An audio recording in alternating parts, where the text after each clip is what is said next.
What kind of things do you think should be in a birth plan for anybody? This is wherever they're having their birth, whoever they're having with, what do you think should be in a birth plan? I think the first thing that you should ask your doctor before you ever start thinking about what that birth should look like is, do you hand out birth plans as part of your appointment? Do you have a template, or is there I know with our practice, they had kind of an itinerary, if you will, of what the visits would look like. And one, I think it's a 35-week one, said, hey, birth plan template handed out. Or 34 weeks, they hand out a birth plan template. And at your 35th or 36th week, they want to discuss it with you.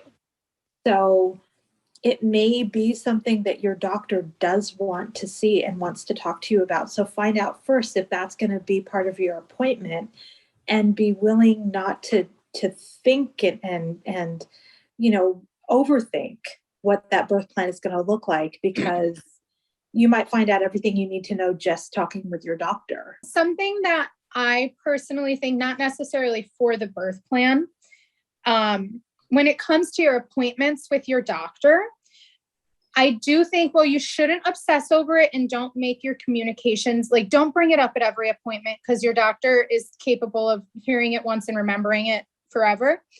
But if you are somebody and when you go in for your first appointment with a new OB, you want to strive for natural, you want to strive for vaginal, let them know that that is something that's important to you, because there are certain things that can happen throughout your pregnancy that would make that a more difficult goal to achieve. So as long as your doctor is aware of, me walking in on my first appointment with my most recent OB, I said, I want a C-section as early as possible. So all of my appointments had that in mind. And I didn't have to do certain things because we planned a C-section. But if I had gone in and said I wanted a vaginal, that would have given him the opportunity to say, anatomically, you might want to have a plan in place for a C-section because of your pelvis. Your baby is getting big, but don't obsess over how your baby is going to come out at any appointment that you have. And then when you make your birth plan, I think the most important thing, besides understanding what your hospital's protocol and procedure standing already are, is any special accommodations, anything that is unique to you that might not be present with other laboring people. And I don't mean putting that you want a natural vaginal birth on there, because the majority of people who go in, that's their goal. And that is the hospital's goal, barring any other extenuating circumstances. The hospital wants your baby to come out vaginally. You don't have to put vaginal birth on your birth plan. The hospital wants to let you do it without medication if it is indicated that it is safe. You don't need to put no medication on there. But if you are somebody with a different gender expression, somebody with a past with sexual abuse, somebody who has PTSD triggers that you want your hospital to be aware of to make sure that your stay with them remains in your realm of comfort in ways that they're able to provide, I think that's what belongs on a birth plan. If you only want females, you can't go into the hospital and say, do not ever check my cervix, because it's impractical to do that. But if you put on your birth plan history of sexual abuse, female providers only may do internal exams, then that lets the hospital know not to send a male resident in, but to send a female resident in, that you have something that they can accommodate that will make you feel better. That's not specifically around the birth. From my last experience, not my first one, there's a lot of hospitals that are like teaching hospitals. Mm-hmm. A lot of people are aware when you go into the hospital, this is a teaching hospital. They normally tell you on the tour or whatever. You can decline the students. Mm-hmm. This is something, so people dealing with certain anxieties, PTSD, traumas, other things or whatever, maybe you only want to have certain doctors or certain people, nurses that's been around for a long time. They know what they're doing, not, people fumbling on you or something. that is something you can actually request from the hospital. Another big thing that I would say is your birth plan can be discussed before you're ever pregnant with your doctor. I actually had a birth plan before I was pregnant with this one, and we already had gone over stuff of what we were going to do. I asked questions. They were mostly medical questions, like what happens if this happens, or can I do this, or what is offered, or, you know, that kind of thing. And it goes either way, whether you're having a vaginal birth or you're going to have a C-section, you can ask questions about it. Like, what does induction look like? Or, you know, what does a planned C-section look like? Because I don't know. Because that's one thing I know a lot of us actually don't know. Even if you do consider a C-section, you don't actually know what those details look like. You're like, oh, it's a C-section, but you don't know what it looks like going to the hospital, the prep work, all the different stuff. You can ask that to your doctor before, and you can ask that during your appointments too at pregnancy. And I feel like a lot of people are kind of scared to ask their doctors while they're pregnant, like questions, and like go over concerns or things that they're worried about. And I think that's like your birth plan. You don't have to put it in writing, but when you're having those conversations with your doctor, and they'll take note of certain things going on with you where you're like, oh, I don't know, that makes me feel uncomfortable, or I have had this happen before in my history, or that kind of thing. They put it in notes, and the doctor puts it over to the hospital. And another thing is, when you go to the hospital, all that can be relayed. There's your doctor's notes from whatever you've discussed, and then you can have that conversation too. Which really made a difference with my last birth was I had already had my plan. It wasn't really much of a plan, but, you know, is a plan in our mind, our birth plan, that we had already figured out with our doctor. Everything was kind of detailed of whatever we were going to kind of play it by ear, but it was kind of planned out because it was a planned C-section. And when I got to the hospital, I talked to the people that were going to be taking care of me. So my nurses, my labor and delivery, my recovery, you know, the guy that's putting in my spinal, like all these things, I got to talk to all these people about what the plan kind of thing is, and things change. That's the other thing is you might make a plan, but nothing's set in stone. Things are going to go back and forth and change. But I think talking about it before is what's important. I feel like a lot of people feel like they're not being heard. And so they might think of this idea of like, we need to create a birth plan to be heard and that nobody's listening to me. But if you're having these conversations before you get to birth and you didn't have to bring it in on a sheet of paper. I never wrote anything down, by the way. I've never had a birth plan that was actually wrote down, but I had the conversations before. So by the time I came in, my doctor had already told everybody, and the nurses actually offered me more that I didn't even know was a thing, because that's the other thing. Your hospital knows what they can do and what they can't do to offer you more comfort or give you other better care, that your doctor can only do so much because they're there for the birth. And then everything afterwards, you're with the staff of the hospital. Your doctor's not going to be there the whole time that you're there. So I think working that out also with your hospital makes a huge, huge difference, and knowing what they can do and what they can't do. A big thing with all the COVID stuff is, can my partner be in there? A lot of people are asking for, can my partner, my doula, be a part of this? Can I have visitors after the baby's born? Like, there's a lot of questions. And who can be there when I'm giving birth, trying to have my vaginal birth, or how many people are allowed in the OR? Like, these are questions that sometimes people have forgotten. And another thing is feeding your baby afterwards. There's this big thing of like, I'm going to breastfeed only, and that's how, it's like nothing else is going to happen. But I think you need to like have the conversations about that, because not always is that going to be the case. Things do happen, not just to you, but things could happen to your baby.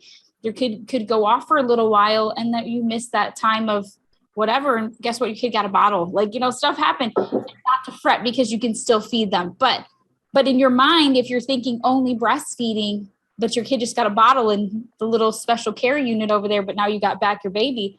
Oh my God, I can't breastfeed anymore. You can't. So all these things can be discussed before you reach that point where it almost feels like it's like indefinite plan. Like your plan is like, oh my God, now it's set in stone, and that's not what I was planning. So I feel like the conversation is really what birth plans is all about. It's just that conversations, asking the questions, going over the concerns before getting there.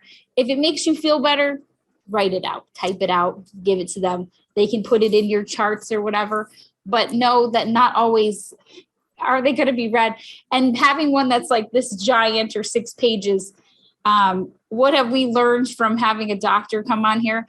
The people with the biggest birth plans end up with the most complications, and none of their birth plan ends up happening. Like, that's what she said. Every time I see, I'm like, oh no, like every time. I think one of the other things is like the flip side of the birth plan is knowing what the rules are at the hospital, who's allowed in, who's not allowed in.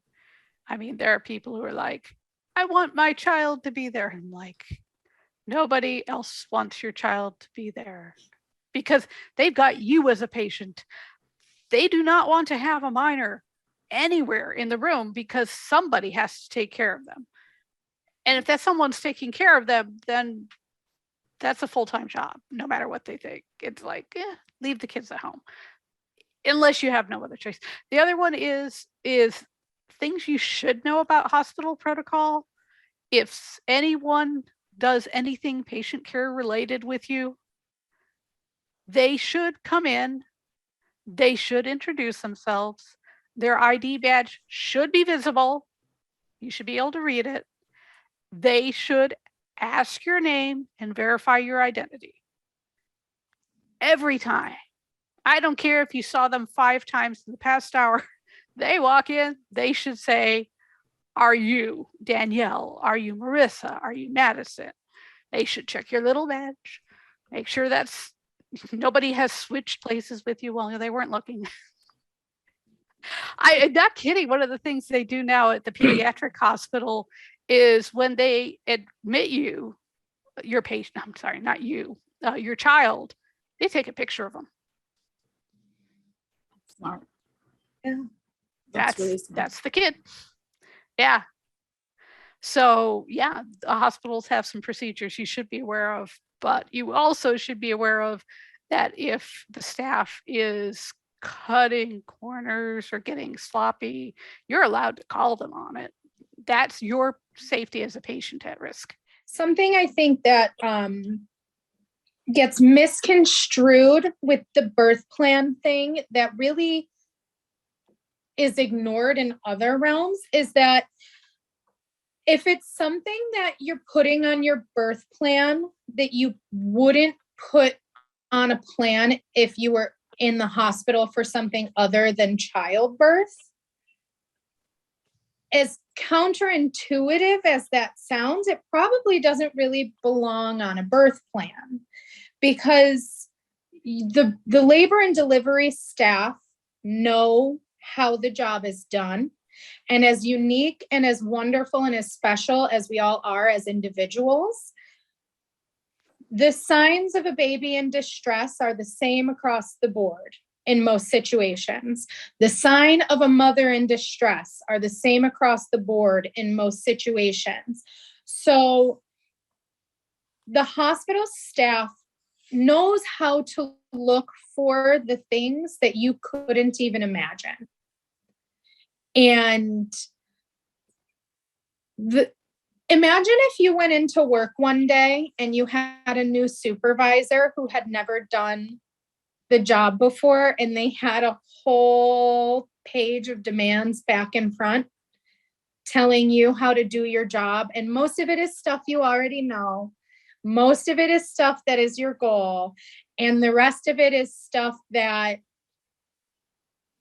is going to break your heart if you can't provide them, despite it being entirely out of your hands. That's going to set your day up for like not a great day at work. So when we're going into the hospital having babies, as much as it is our day, we need to set ourselves up for success working with the hospital staff. And you can't really make demands of people when it's something that they have no power over. They are doing a job as science dictates it's supposed to be done, as nature has decided is going to go in a very chaotic way. So like, if I had to go to the hospital for a surgery on my leg, anything that I would want them to know that day is probably the same stuff I would want hospital staff the day I go in for a C-section to know. And the same stuff, history of addiction, do not use narcotics, do not use controlled substances, things like that. Let them know who you are and what is going to have to be paid special attention to for you. But if that is something you're worried about and that's part of who you are, you're the tapestry of you, those things belong on your birth plan, because it would crush your labor and delivery nurse to know if she recommended a substance to you that's hurt your life ever more. Yeah. And people that have emergencies that are previous alcoholic addicts, even in the ambulance, tell them, please don't give me this. Please don't give me that. People do that. They should. That should have been communicated with your doctor right away of like, no narcotics, none of this type of drug, none of that kind of thing, because your doctor knows even better than somebody that's just administering your drugs. Your doctor's in control of all that stuff. If you are allergic to a medicine, that needs to be said ahead of time. Like things that are going on in past history or your life stuff should have already been told before you, especially before you're going into labor, because you've had plenty of time to figure that out. Something kind of interesting to think about, just my thoughts on this is something I've noticed between vaginal births and planned C-sections. So people planning a vaginal birth tend to have a longer birth plan, and none of their stuff hardly ever works out of what their plan actually is, because they didn't check the policies. They thought they could eat and move around, or there were certain things. And as it turns out, their hospital would allow them to do that. Maybe they thought they could be in the shower and they didn't ask those questions with their hospital. These were things that they should have asked before, but they put it in their birth plan. Like, I want to get up and take a shower. I want to eat food. I want to whatever, but they didn't find out if this was part of the policies of the hospital. So when they go in there with their birth plan, the birth plan is void because it doesn't do anything. But interesting enough, people planning a C-section have more control over their C-section than the vaginal birth people, because they're like, I want a clear drape. I don't want my hands tied. I want to hang out with everybody. They actually get more of a controlled actual like birth plan. And most of us don't write them down. We just tell our doctor and they make it happen, like that kind of thing. Unless emergencies happen, which it does happen on either side. But that is what I've noticed. A lot more people go in with a birth plan for like a vaginal birth, and it ends up going all other directions because they didn't check with their doctor. They didn't check with the hospital of what the policies were. And people planning a C-section know ahead of time. They've asked questions about the OR. Sometimes they've even asked their hospital what the policies are, like, who can I bring? What's going on? Blah, blah, blah. So that's what I've noticed, is that my actual C-section was more of a birth plan, which it wasn't really much of a birth plan, but in my mind it was like in my mind it was, because I knew what I wanted more than the first time around. I didn't have any idea. So just something that I want to throw in there, because I think a lot of people, especially first timers, think they need to have this big elaborate birth plan, and that's suddenly going to make it happen. If I think it and I dream it, it's going to happen. And it doesn't happen like that. Like, it doesn't happen at all. And if you don't ask the questions or figure out what's going on, you're like, don't write a birth plan. Just go in and see what happens. Go with the flow, and see what the nurses and your doctor tell you. When I was planning my C-section in October with my OB, we had a conversation about this, because I wanted to know, like, what was available, but I was very upfront and honest. I was like, I don't really anticipate spending any time contemplating what I want this birth to look like. It's just going to be a moment by moment thing. And he was like, I'm going to level with you that anybody who comes in with a birth plan, whether it's vaginal or C-section, now my doctor, phenomenal surgeon, but he's well known around here as being one of the most naturally supportive doctors, and he like works well with midwives and stuff like that. So he definitely upholds those ideals. And he's like, I'm going to be honest with you. If I'm overseeing a birth of a child and I'm not offering you immediate skin to skin without even having to look at your birth plan, if I'm not offering you a golden hour, if I'm not offering you the chance to cut your own child's umbilical cord, it's because I can't. It's because something's happening that I can't.